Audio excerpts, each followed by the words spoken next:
Welcome to my YouTube channel. মই আজি দেখাম আপোনালোকক জলকীয়া এবিধ চিনি নাপাওঁ, কিন্তু মই হঠাৎ বাৰীলৈ আহোঁতে জলকীয়াখিনি দেখিলোঁ। কিন্তু মই আপোনালোকক দেখাম কি জাতৰ, আপোনালোকে যদি জানে লাইক কমেণ্ট কৰিব।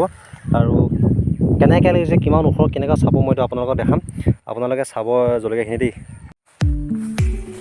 এইডোখৰ পাৰি তালৈকে জলকীয়াটো যিমানখিনি এনেকৈ বন দেখিছে নহয়, চাব বনখিনি কিন্তু গোটেই জলকীয়া। মই প্ৰথমত চাওঁতে কিন্তু জলকীয়া বুলি ভবা নাছিলোঁ, বনগছ বুলি ভাবিছিলোঁ। কিন্তু এতিয়া চাব মই আপোনালোকক দেখাম গুটিখিনি কেনেকৈ লাগিছে চাওকচোন। ইমান চাপতে লাগিছে, দেখাই আছোঁ আপোনালোকক। জলকীয়া লাগি আছে, ইমান চাপতে পূৰা জলকীয়া বিকিব হৈ আছে মানে।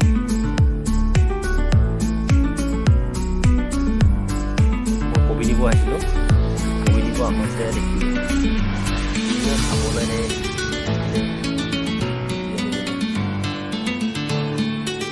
জলকীয়া এনেকুৱা প্ৰডাকশ্যন, এনেকুৱা মানে বেছি ওখ নহয়, মজা লাগে দেখিবলৈ।